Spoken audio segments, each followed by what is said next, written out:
Money is a representation of value once again.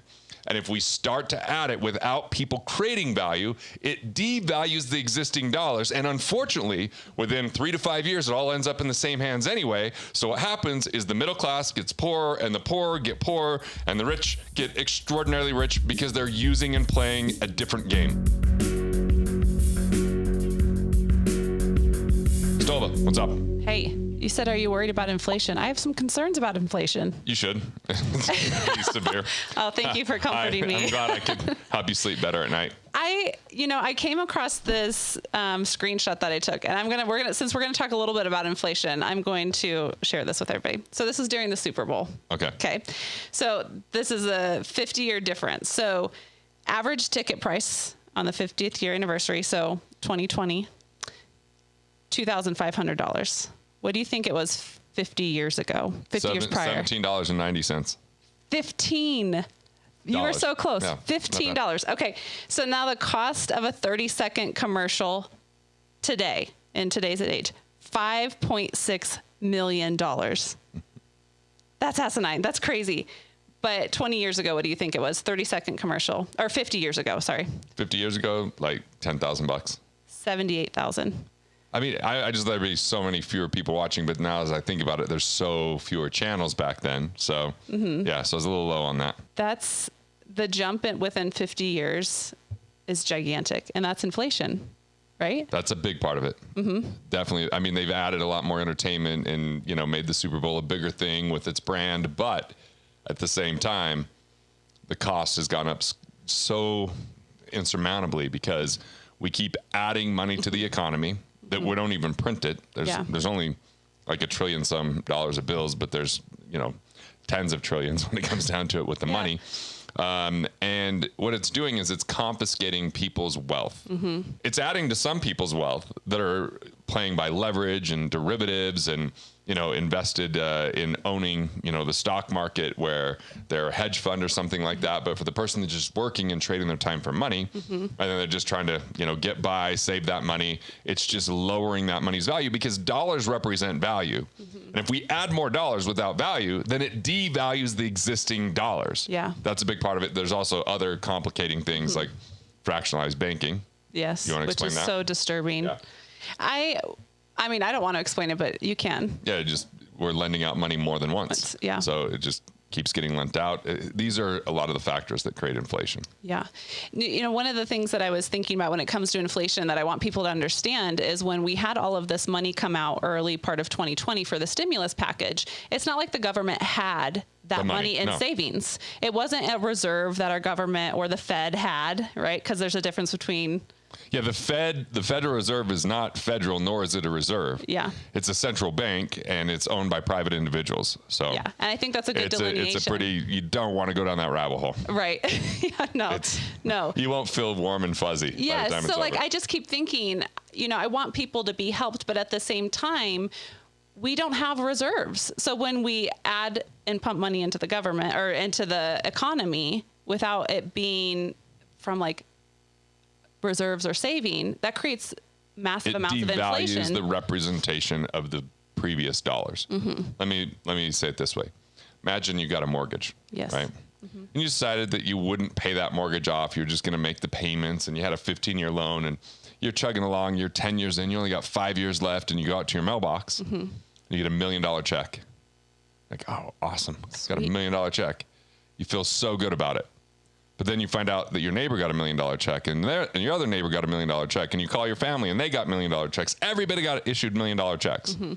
Now, if I did everything I could not to pay off my mortgage, I've only been paying my interest. I haven't paid anything down on it. I'm so happy about that check, a lot happier than you are, because you took hard-earned money for 10 years that was worth so much more. We just valued everybody's cash, and I just got that cash, and I paid off my mortgage without doing anything. And what we do is we create this cash because we think that we're going to help people, but in reality, we cripple them because we think that we continue to confuse the money game.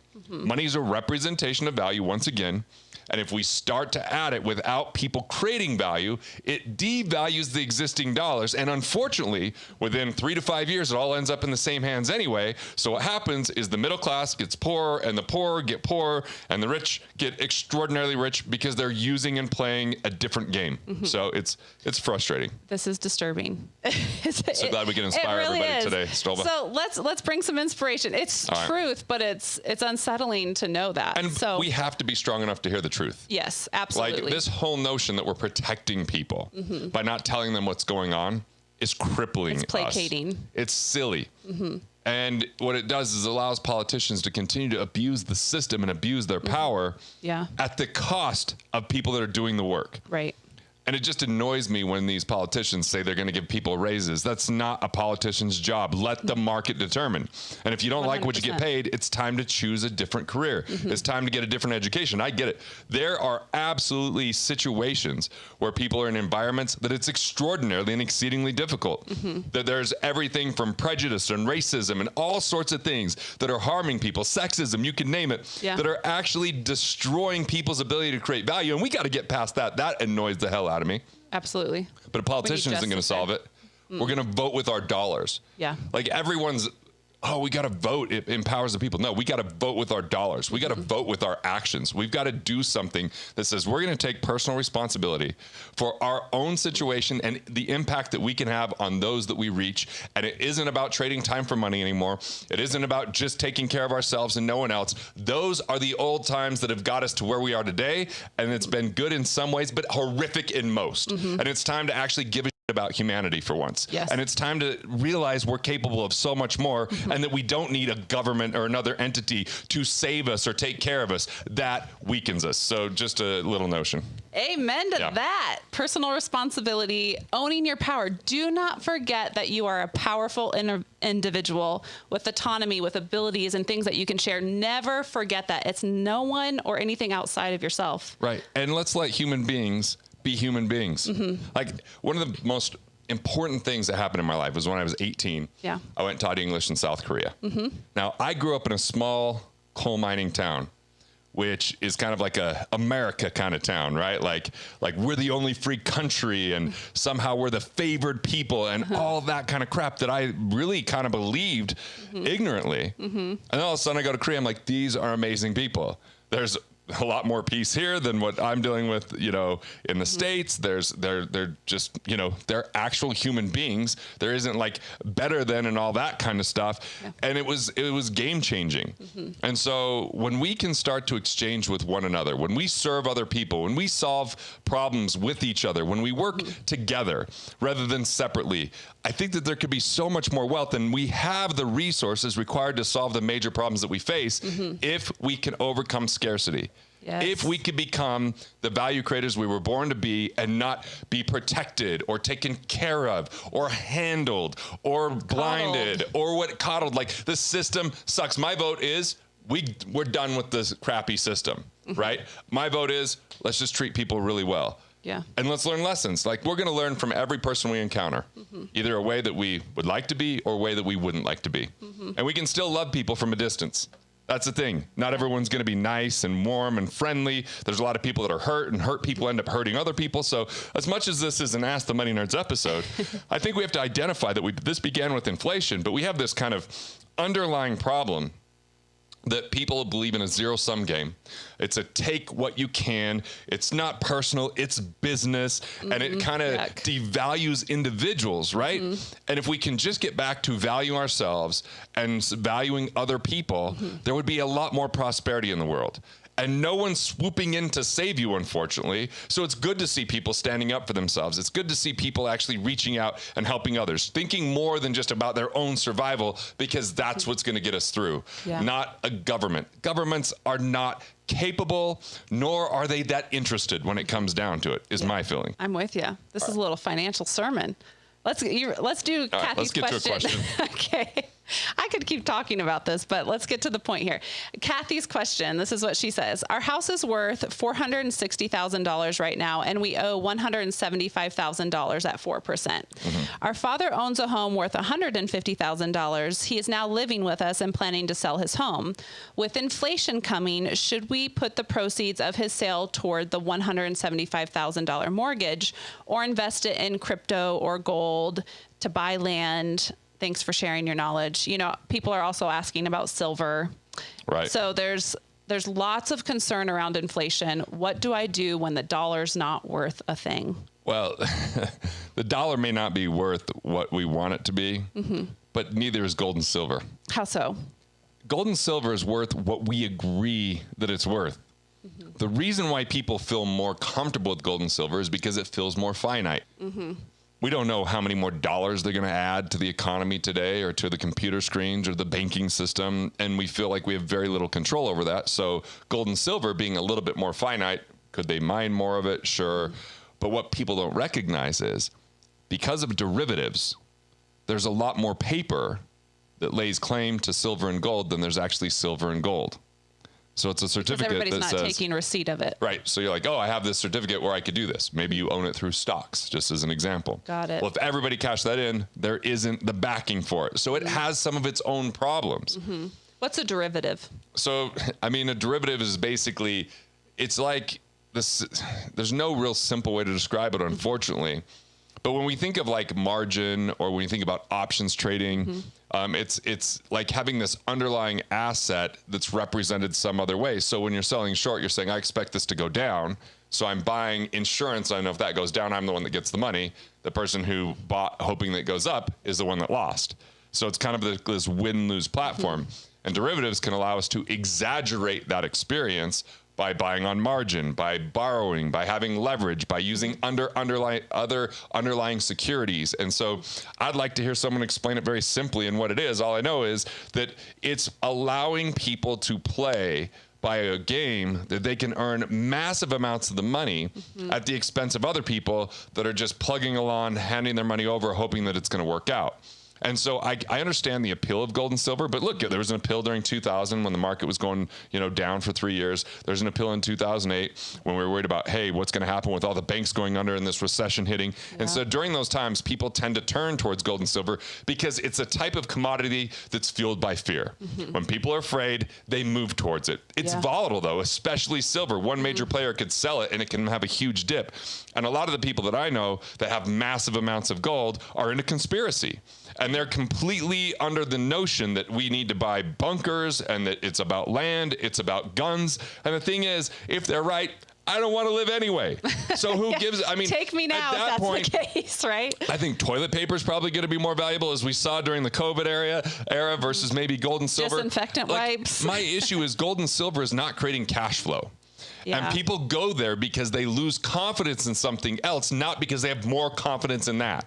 And then there's this hype machine. Like I remember from 2008 to like 2011, so many commercials, cash for gold.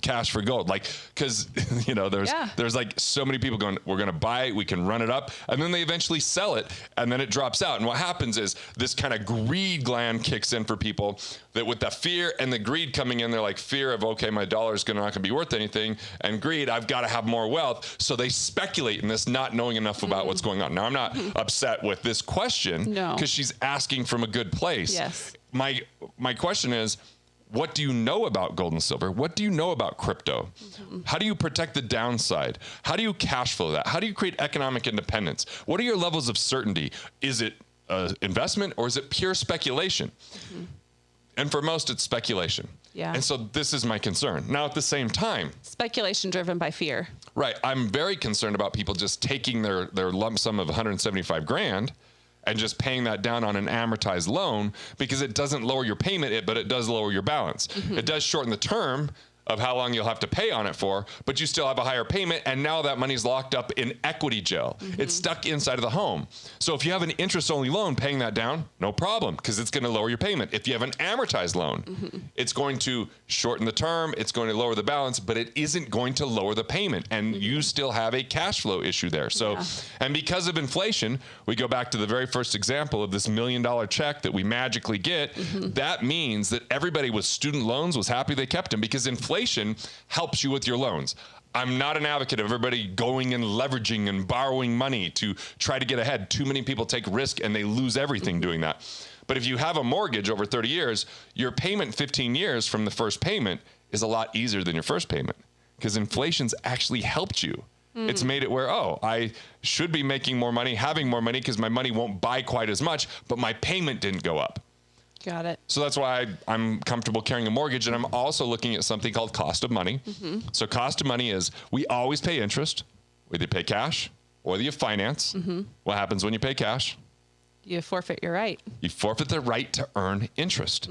It's a little bit more sly. It's a little bit more subtle. It's more understanding economics, but you forfeit the right to earn interest on that money. And instead, if we borrow, we know very clearly that we pay interest, but either way, there's an interest cost.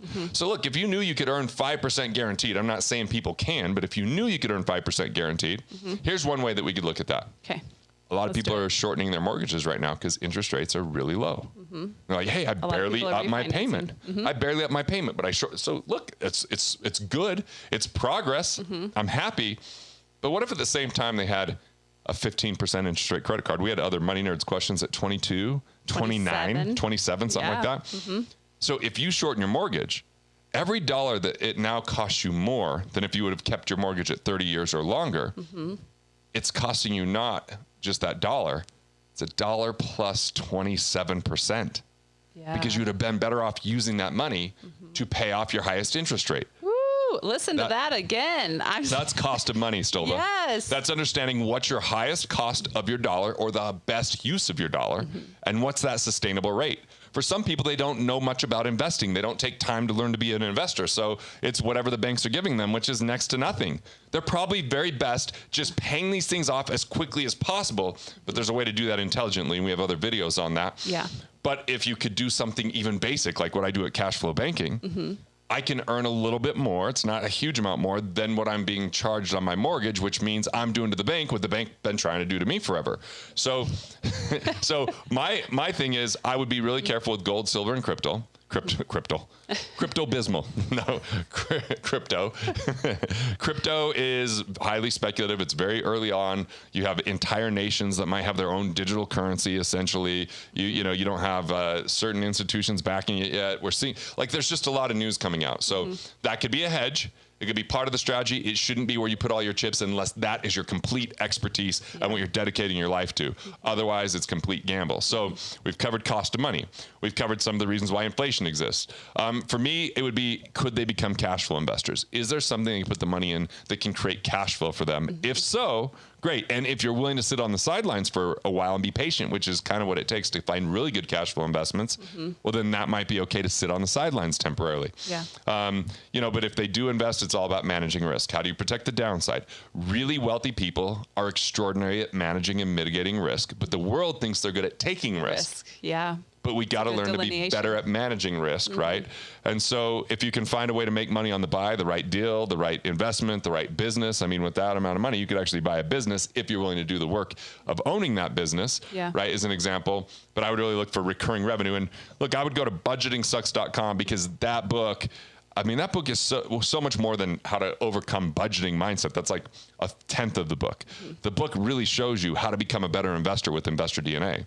That book really outlines ways to create cash flow with your money and how to plug leaks so you keep more of what you make, and how to mitigate and manage risk. And I think I do it in a fairly entertaining way. So budgetingsucks.com. Given this current landscape with our new political shift in power, and the pandemic and the new strains and interest rates at an all-time low, and it seems the real estate market is just at an all-time high. And it's like, what do you make of our current market, and what's your prediction for the next 6 to 18 months? Well, short-term predictions, can be pretty inaccurate. So I'll preface it with that. Longer term is a little bit easier, just because there's so many mechanisms when we're lowering interest rates that artificially, moves prices up, because people aren't buying houses for the most part based upon the purchase price. They're buying it based upon their payment. And then they go get a home based upon that payment. And so when interest rates lower, those prices start to increase. Now, we are printing more money. It's not even being printed. It gets added to computer screens. And so we're creating a situation where it's going to be very hard to adjust interest rates. Because if the interest rates go up, servicing that debt becomes more expensive for the government. And the only thing that they could do to service that is either, I guess, print more money and water down the soup of our money, or raise taxes. So they are very much, Biden is one of the few people, if the only one ever, that actually won with a campaign about raising taxes. He was very clear that he wanted to raise taxes. That's a pretty rare situation. So taxes could be going up. Inflation is inevitably going to come, because when you're adding that much money to an economy, that has an impact over time. So what I find is, you can't really sit around and just hope for the best, setting money aside and go. The stock market doesn't make sense at this point because of the flood of money. Like, if we sold those businesses that have, there's businesses on the stock market that have franchises, but if you sold those franchises, they'd be selling for 10 times more than the franchise is worth based upon the stock price. So that's very concerning to me, because as we keep printing money, as people keep getting, checks that come in that they didn't earn, but they're just saying, hey, we're going to help support you. And then they're putting that money in the stock market. It starts to build that up artificially. When real estate starts going up in value because of low interest rates and limited supply due to a pandemic, we're going to find a bubble. More people are looking at crypto now than ever because they don't trust what's going on in the inflationary type of structure. But there's a lot of that that's not going to work out, some that is going to work out. So it's really hard to discern. So we also have that more businesses are changing hands now than ever. We got baby boomers retiring. And so we're seeing a massive transfer of wealth that on the other side of this, I don't know if 18 months is too soon. It might be more like 3 years or even 5 years. We're going to find the rich get richer, and we're going to find the middle class having a harder time keeping their head above water, because prices are going to increase, but their income will not increase at the rate that those prices increase. And all of this distribution, where we're adding money and we're giving people money, will still end up in the wealthiest people's hands, those people that buy assets that are more inflation guarded, people that are buying businesses, people that focus on how money works. And so unfortunately, this is going to be a very painful situation for people that don't understand the money game or the entrepreneurship game, because they're just going to be in a place where their lifestyle is going to suffer. Yeah, man. It's so well said. And it's a scary time, especially when you put it like that. It's definitely something where you have to understand the money game. You gotta do the due diligence. That doesn't mean spreadsheets and numbers. Yeah. Ironically, I'm not really great with spreadsheets. I'm good at the concepts.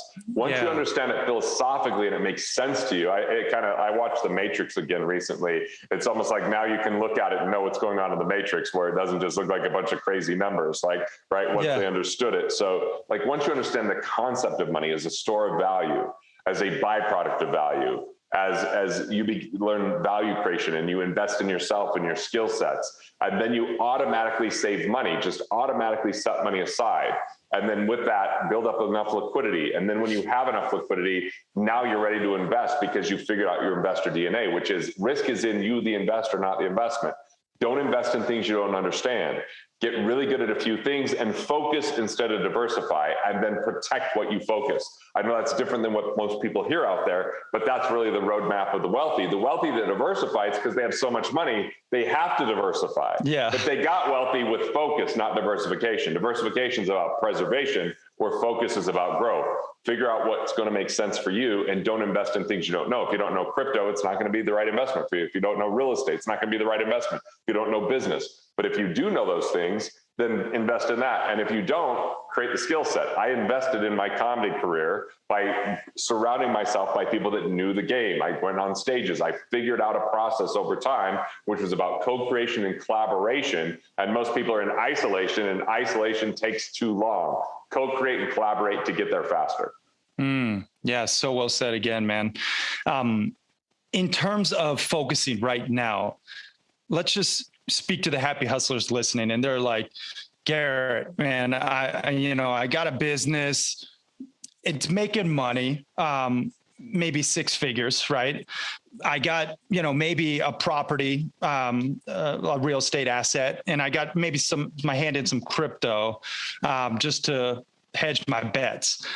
Where would you focus right now, given the inflation that's coming, given the taxes that will most likely increase? Like, what's your take? Where would you be focusing? So my steps would be save on tax, save on interest, save on non-performing fees and investments and cash out of ones you don't understand, get better with your insurance, and then take that extra cash and put it into your business and find out, what is it? Is it process? Is it automation? Is it people? Find ways that you can start increasing your impact or more deeply impact those people you currently serve, and focus on accelerating cash flow with that. By increasing that cash flow, see, small businesses can have big gains, where big businesses, it's harder to get that because there's a saturation. So what is it that's going to make you a more sustainable business? What is it that you're missing that you can add more value to the people you currently serve? You can go ahead and, ask them, survey them, figure that out, and just look at where your bottlenecks and where is it that you're not delivering as much as you want, which might be a refinement of getting even more focused and, eliminating some things, or maybe it's adding something that's missing that makes a big difference. Many times that is hiring the right people or investing the time to really get clear about your vision, which will drive everything that you do. And that's hard, because sometimes when we're in the grind and we're in the hustle, it's hard to take and hit pause and be like, what is it I really want? Is this what I really want to do? Yeah. I mean, it's a great point. Like, again, guys, go back to the 4 I's. Identify, okay, where you can save on taxes with the IRS, what interest, that you're paying right now, and, how you can maybe refinance your interest rates. You should be paying less than 1.9% on a car loan, less than that. You should be paying less than, I just got a jumbo loan for 2.75%. I could have gotten 2.25% interest only. Those are pretty low. And if you're willing to shorten your mortgage, which I'm not, because I like control of my money, you could get even below that. Even credit cards are negotiable. There's so much opportunity there with a little bit of time that makes a difference over a long period of time. It may not be the funnest thing to do to get these things set up, but once they set up, they pay off for long periods of time. It's not just like saving tax this year. It's about, when you have the right strategy, you're going to save tax each and every year from something that might only have taken you a few hours, but could have a huge impact over time. When more money is added to the economy without anyone creating value or doing anything for it, when exchanges slow down due to a quarantine or concerns of recession or loss of jobs, but we're putting more money into the world due to the government deciding or the Federal Reserve, you lose purchasing power. Is gold the answer? Silver? Cryptocurrency? Is it hopeless? Well, let's break down how this works and how to use inflation to your advantage, because if you don't, it will rob you of the value of your money and diminish your quality of life. All right, Stoba. This is kind of like a weird Ask the Money Nerds, because we got like close to 300 comments on an inflation video. So we're kind of going through, what were people talking about? What are they concerned about? And helping people navigate this, because it's insane that, you kind of have money, you look at it and it's numbers on a piece of paper on a computer screen. You're like, okay, there it is.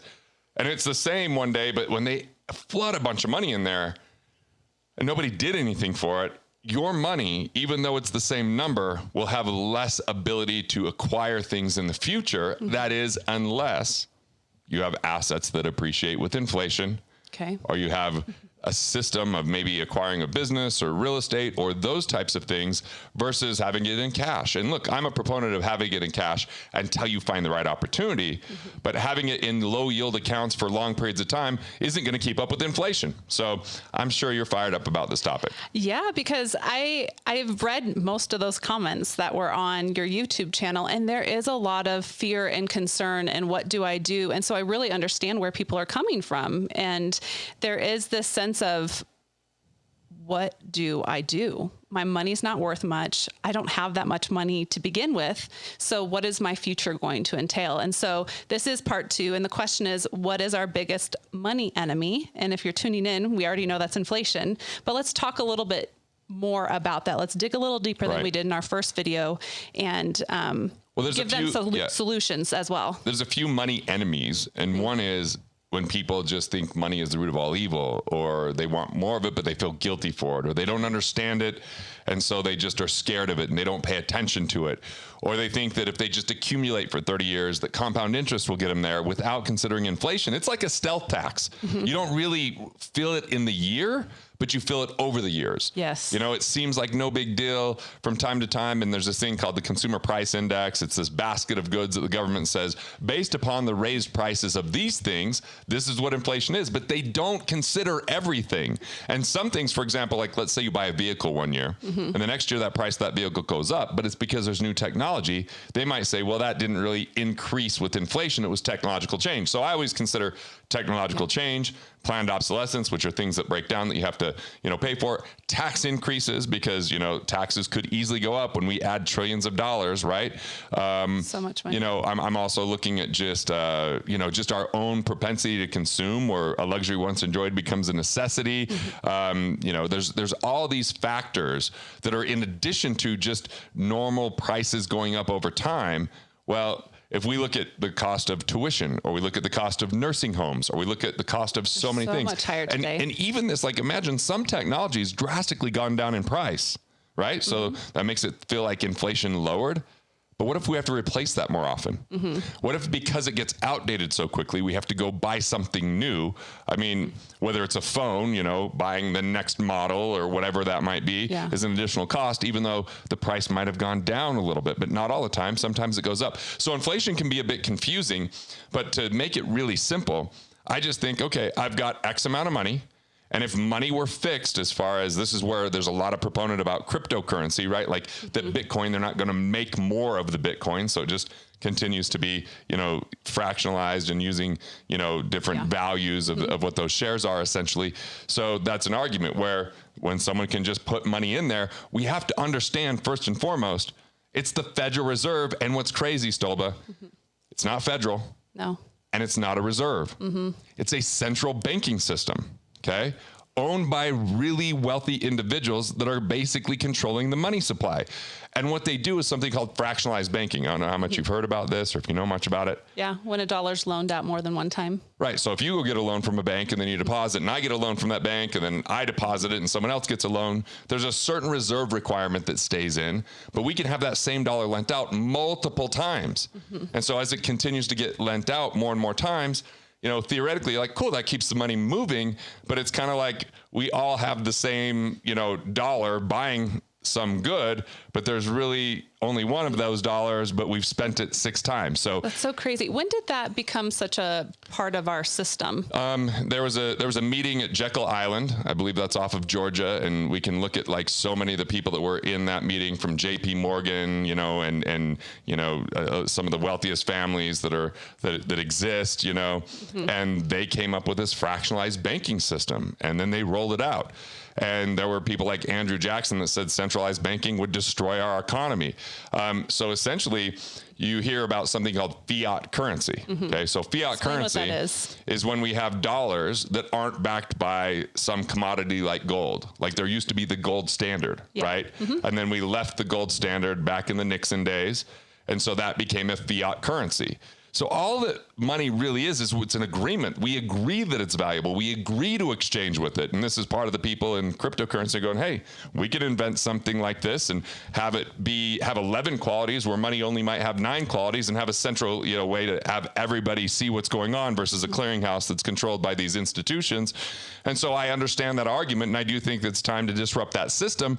But what happens when governments are involved? What happens when someone as powerful as the Federal Reserve is involved? What happens when countries are involved and have their own type of currency? And interestingly enough, we're seeing like people aren't taking cash right now because of COVID. People aren't giving change. So it feels like we're moving pretty digital as it is, because how much cash do you carry around on you?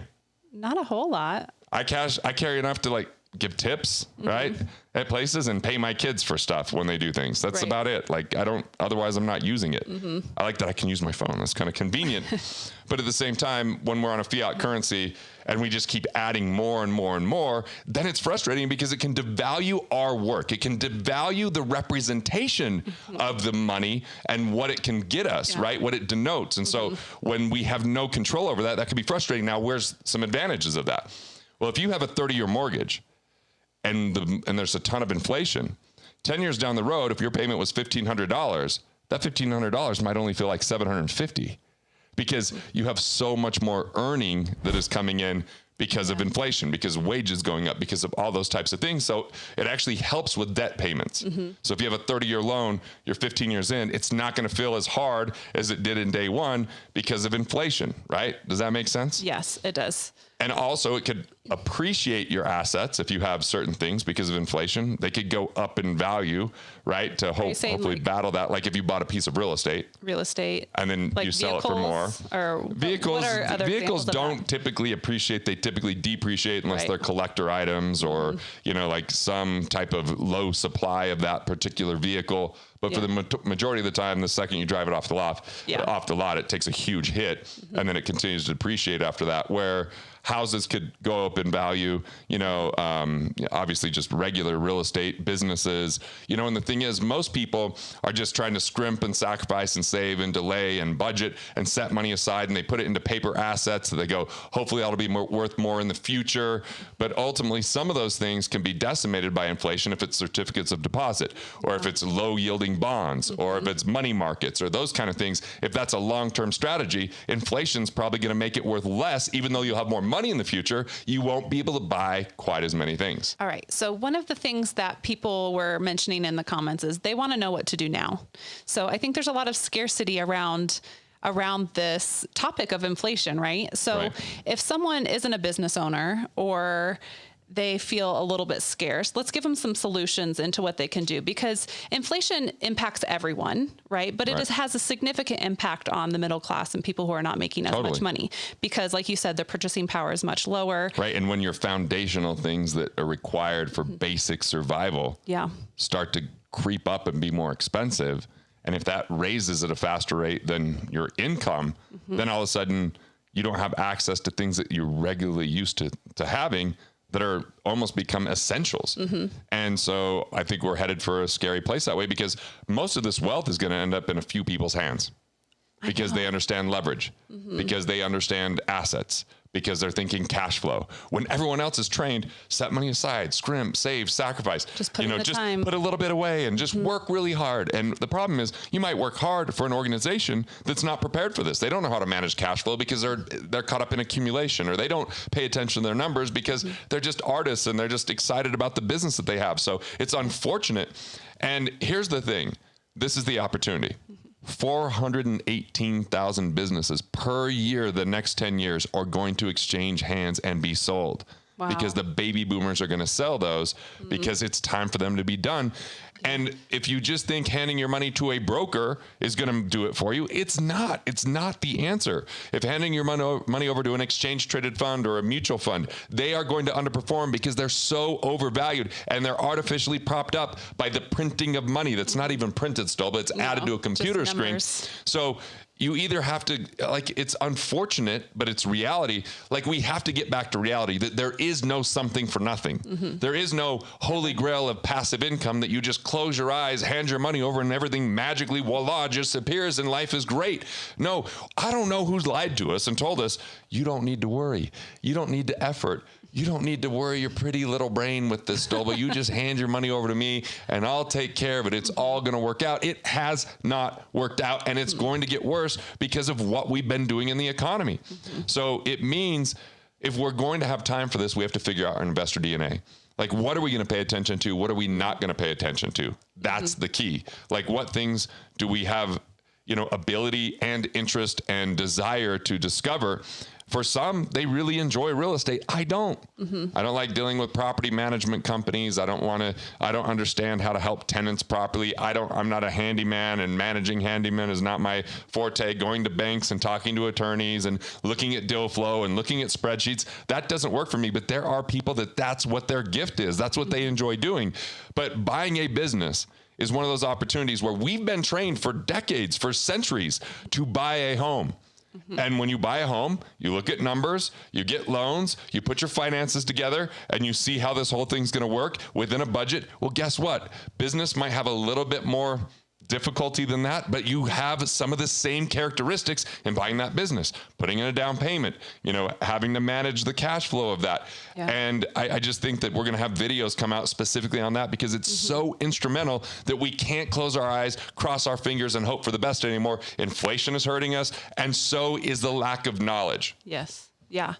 Trust in yourself, own your power, build the skills you need to get to where you want to be. And that might be learning about a business or an industry that you're not familiar with and really knowing the ins and outs of it so you can go down that route. So one of the things people were having a heated argument about in the comment section was, what about gold and crypto and guns? And is there merit to any of these things? Like, as I'm seeking out my investor DNA, should I be researching crypto? So yes. Should I know all about that? We have to learn about it. Yeah, because it's not really going away. Doesn't mean it's time to invest in it for most people because it might be highly speculative, but it's really time to learn. It's time to understand what it is and how it works and how it might apply to you and which ones might make sense. And, and specifically the blockchain, like even start there, so in addition to crypto. It's important because it's complicated because we have so many different players, governments and people and different types, whether it's, Ethereum or Bitcoin or, you name it. So, but you've got to be informed on it. It's kind of like when people didn't know what the internet was.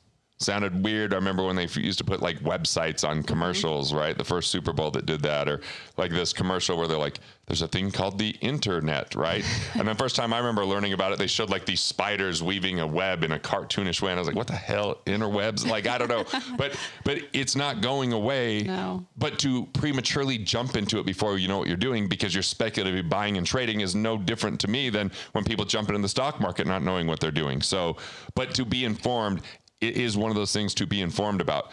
Gold and silver has consistently been this thing that has been the fear monger's treasure trove.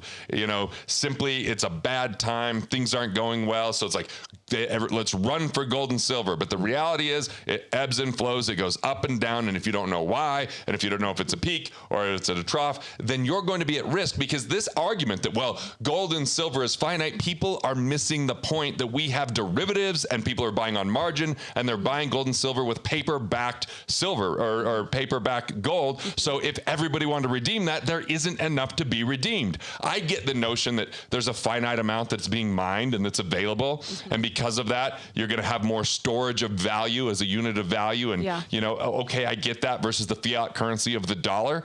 But at the same time, there's major run-ups during times like this where there's tons of scarcity and concern and fear, and there's major sell-offs with major institutions. And so I want them to really look at what are the ebbs and flows of that. Does it cash flow for you right now? And what if you were to have assets that could create cash flow versus an asset that's a storage of value that, yes, may be a lot better than the dollar long-term and definitely during these crazy times, but it isn't creating cash flow for you. And economic independence is a huge part of the answer. Because yes, that might be more inflation protected with gold and silver, but it's not getting you enough cash flow to cover your basic expenses, to create enough freedom to choose what you want to do with your life. And then you have enough cash flow to cover those expenses. So all your active income can go into building more cash flow. And that is going to crush and annihilate gold and silver. So I hate all of the mongering around gold and silver that people are like, you got to get in, you got to get in. I had a client worth $500 million. He went so in 2010 on gold and silver and lost so much money during parts of that. Had run-ups and it had losses. But yes, during 2008 to 2010, big run-up. 2000 to 2002, big run-up, because those were the times that it was recessionary. And how many commercials was it? Cash for gold. Right. Yeah, because they're going, sell me your jewelry and shit. So I don't know, does it have some merit? Yes, as a hedge. As your main investment strategy? Definitely not. Well, if it's going to be that bad, then I'm going with guns and butter and land and toilet paper and batteries and flashlights and bow and arrow. That's the way to go if you think it's the end of the world, okay? And if it is, I don't know, but you know what? I'm not going to sit here and be fearful about it every day. Yeah. I'm not going to let it dictate my life. Turn off the news for sake. It is so god awful poison for people, just telling you it's bad and Trump's going to stay in office for a third term and Biden's going to take away your guns, and it's just like, let's fight about abortion and guns and anything and everything, but looking at ourselves and say, what can I do to take action today? How can I create value? So look, when we're in a state of fear, we can't take action. Right. We're paralyzed. And you have to take action if you want to combat inflation. Yes. Inflation is an enemy to your money and to your prosperity. If you choose not to buy assets, if you choose not to learn how to be a basic investor in just a few things, you are going to lose in the long run. Okay.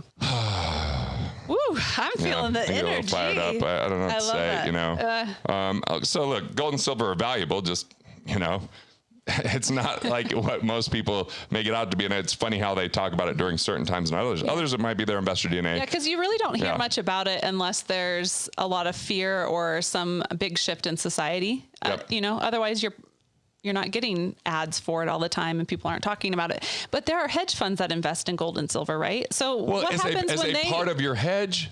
Yeah. Right. Like Ray Dalio does some of that, who's an amazing investor. But it's not like that's where he goes all in during chaotic times where everybody else is running towards it, but they weren't doing anything about it when times felt good. So let me get to some solutions here. Yes. The solution comes down to one major thing: value creation. How do you deliver more value? How do you solve problems? How do you serve others? How do you discover your skill sets, the ones that matter most, right? Developing critical knowledge, relationship capital. How do you build relationships? How do you have more people that you can learn from and give to and get from? And how do you increase your confidence so that you can bring leadership out and be someone that's part of the solution rather than just pointing out the problem? So, and then I want you to focus on cash flow and more cash flow and more cash flow, especially during these chaotic times. It's not about 30 years from now in accumulation. Those with access to cash, that they can capitalize on the opportunities that are inevitably going to come, whether that's buying businesses or buying deep discounts on real estate down the road. Those are going to be there for people with cash, not for people that are requiring the bank to finance all that stuff. So your concerns about inflation are legitimate. And guess what? Some people think people have less money. There's more money in the economy today than ever in history by trillions of dollars, Stolba. Trillions of dollars. It's a big number. That's part of the reason that seemingly we haven't had a bigger dip or more of a recession, because we've just artificially propped this up, right? We've just artificially propped this up, and there's going to be consequences of that. So there's money in the economy if you learn how to create value. If you learn your biggest skill sets, then you can end up with money that flows to your hands. If you develop your mental capital, if you build relationship capital with others, you're going to win. Those that budget and hand their money over to salespeople are going to lose. Those that get money and then try to make money on their money, well, guess who does that to you all the time and tells you it doesn't take money? Banks, Wall Street, they use leverage and you lose. So how can you use leverage? Well, some of you aren't ready to borrow money. You aren't ready to borrow money and go buy a business because it might hurt you from a cash flow standpoint or a mindset standpoint. So you've got to invest in yourself. Some can create leverage through technology, right? People that develop software. We've seen a lot of people explode during this time with a lot more wealth. So that might be a thing. You can reach more people with your knowledge or what you have to do. Some, they create leverage by building amazing relationships and allowing them to do more and work together to get something. But the key is it's recurring revenue. It's making sure you focus on cash flow. And most financial people teach you to stop the cash flow, kill the cash flow, reduce the cash flow, set it aside, lock it away, wait till 59.5 and be severely disappointed. Look, go to wealthfactory.com/megakit. There's nothing to buy there, but you can download a cash flow guide and you can read my book, Killing Sacred Cows, which takes these 9 myths that help you understand why people get hurt by inflation and what to do instead. Retirees right now that are in retirement have a very gnarly, scary situation. Number one, interest rates are so low that where do they put their money and keep it secure to create cash flow? interest rates are so low. Like if you put it in a savings account, you're getting next to nothing. If you put it in a money market, it's minuscule. If you put it in a CD, it's not any good. Bonds are concerning because when interest rates are this low, if interest rates go up, it lowers the value of your bond and you can have losses. The stock market is at like such an all-time high. If you're retired, aren't you a little bit worried about how long will that last and sustain? And the government's talking about raising taxes. So if you're on a fixed income and interest rates are low, you have less money off your nest egg. If taxes go up, that starts to eat away. And where people are really concerned is inflation. There's consequence to printing money. And so what happens in 3 or 5 years to a retiree living on a fixed income is they can't buy the same amount of stuff for the same amount of money, and taxes might confiscate it even more. So the first good piece of advice I have here on this bad news is create a life you don't want to retire from. Find a way that you can add value for the rest of your life and don't burn yourself out by sacrificing so much along the way. Create short trips, create time to yourself, find a hobby, find ways to protect yourself as your greatest asset, because too many people trade time for money, they burn out and they look forward to retirement because they don't enjoy their life. But when we have enough purpose to do something that we don't ever want to retire from, which comedy became that for me, well then I'm going to keep going. Even if I don't have to work, I get to choose to work because I'm financially independent. And when we're in choice versus necessity, there's less stress, and there's more opportunity to create breathing room, to take some breaks along the way. And so create a life you don't want to retire from, plug your financial leaks, find a hobby that renews you, fulfills you, that doesn't matter whether you make money from it, just so that you could show up a little bit happier, a little bit healthier, and a little bit less stressed. And I think that that'll be pretty solid advice for one day. So one point within that long list of truly every single thing he said is a whole realm of exploration. So one thing that Garrett just shared with us is about how inflation can happen because the government prints money. So my brain is simple. And so I keep everything crazy simple. So I'm just going to give an example. If this cup costs $1 and the government's like, you know what? We're in trouble. We need tons more money, so let's just print some. And now all of a sudden, instead of this cup being worth this $1, you print 10 times as much. So I don't have two hands over here, but you have 10. So that means this cup is now worth 1/10 of what it was worth before they printed the money. So hopefully that helps some of what his expertise. Yeah, it's kind of like a restaurant you go to. You love the soup. And the government says, you know what, we're going to have to water down this soup because we need some of the soup for us because we are hungry. And so they take some of your soup, then put the rest of the water in. So it's still the same amount in the bowl, but it's not it doesn't give you the same nourishment and fulfillment. And it's the easiest way the government taxes is by printing money, because when they print money, Ron, they're not even printing it. They just add it to computer screens. Like, think about it. How could you print $3 trillion in a few months? That is an amazing amount.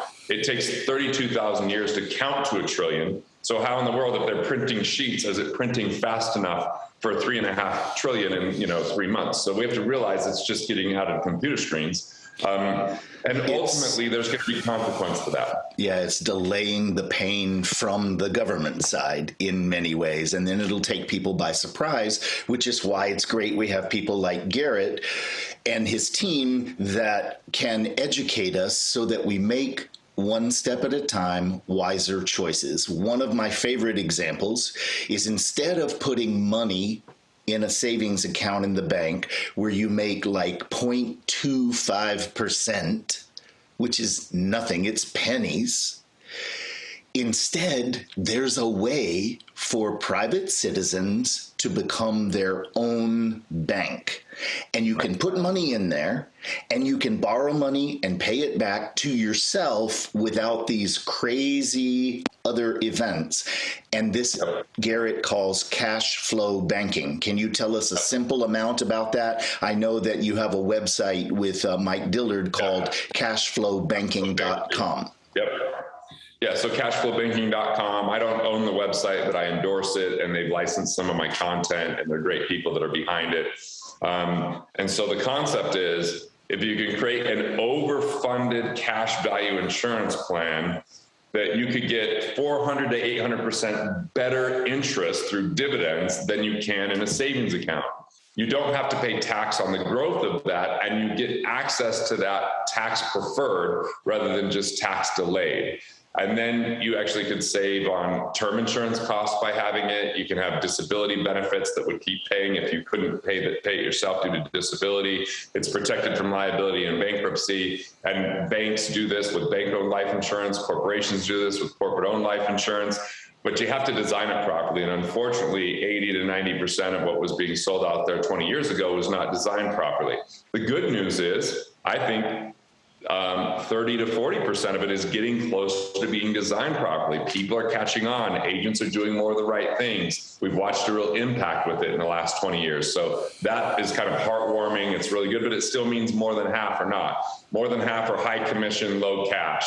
We want low commission, high cash, and then give you this place where once you earn interest, it's guaranteed and can't be taken away from you. It's contractual and isn't subject to market whims and losses. I made the down payment on this house with my cash value. I bought a cabin with my cash value. I bought a land with the pond with my cash value. I bought, I've done all sorts of things with investments and then paid it back because I treat it like a bank. And so that's definitely something people can do.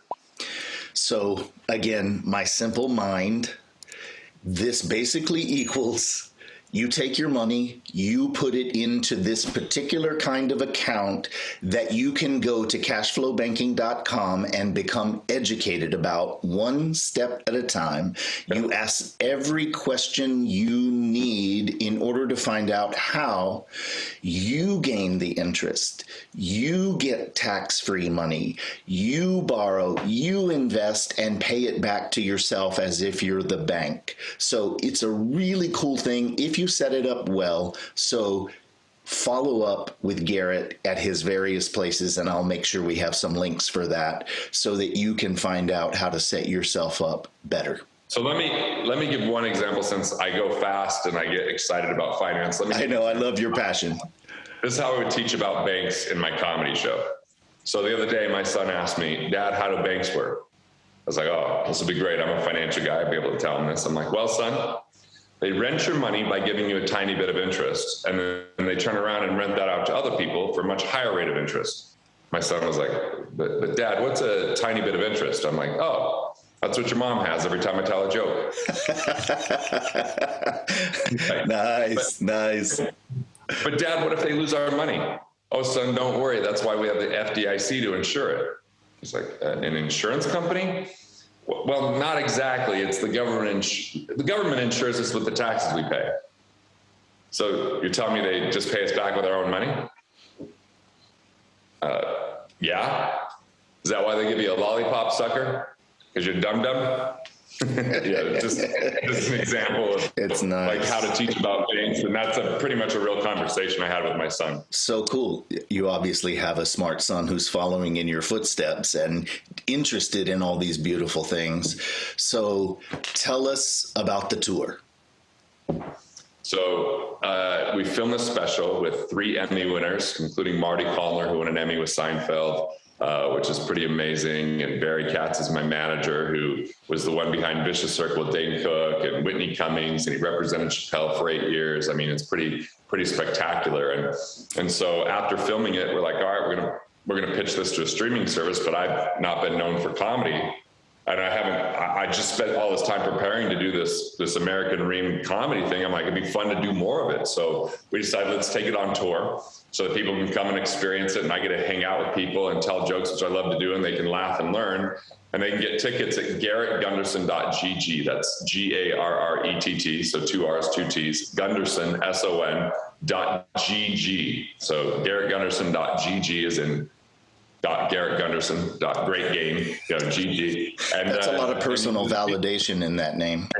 So you get to see all the dates and select one that's nearest to you. And if you're a business owner, you want to bring your team, let us know, and we can give discounts for bulk tickets and that kind of stuff. We have a lot of people. I start in Tempe on September 7th, and we have a lot of people bringing team and bringing, family and friends. And we're always going to have a little partition part off where people can have 6 foot distancing and masks if they're COVID concerned or anything. We'll be really mindful of that. So, but I think it's time to see people again. When we filmed this in April, it was ecstatic. Just the energy was electric. It was so much fun. It was great to see everyone, and people learn while they're laughing, which makes you learn 3 times more, they say. So I'm like, we might as well laugh. And I made sure first and foremost, it was funny.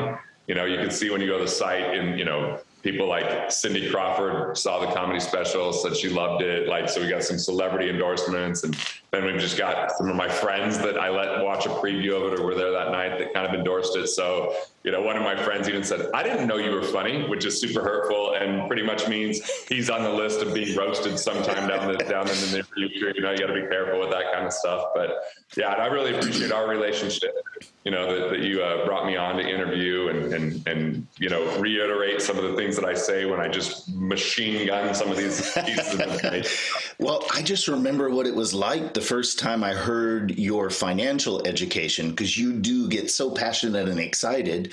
And we are so ill-educated on the planet that those regular people like me have to take it one step at a time. And as you build confidence, then you can go and have these conversations and feel really so much safer than people tend to now. So if people go to the bottom of the website, there's a money quiz to figure out which of the 4 money personas you are that dictate and determine your financial decisions. So then you can understand the good and bad sides of that money persona so that you can make better choices and decisions with your money and kind of heal with some of the scarcity that comes with money sometimes. So that's helpful. And just want to tell you one more story is I actually been working on a one-man show for the last couple of years. That way I can actually slow down and play characters and play the guitar and do spoken words so that this could really sink in, because I realized I have this tendency to get excited and go too fast. And I got to pause and allow people to receive it and process it. So I hired a director and a screenwriter, and in the 5 cities that I'm I'm actually going to open with that, which we did a test run April 16th. And it was the most impact I've ever seen with me on stage. Just understanding and reaching people in a big way. So I'm really excited to be bringing that out so that it is more accessible, so it is more able to be internalized, and it's performance based, so it's entertaining so that people lose track of time but remember what they were hearing. Want to master your money? Want to figure out the things that you could do to improve your finances? Click here and check out more videos like this on Money Matters.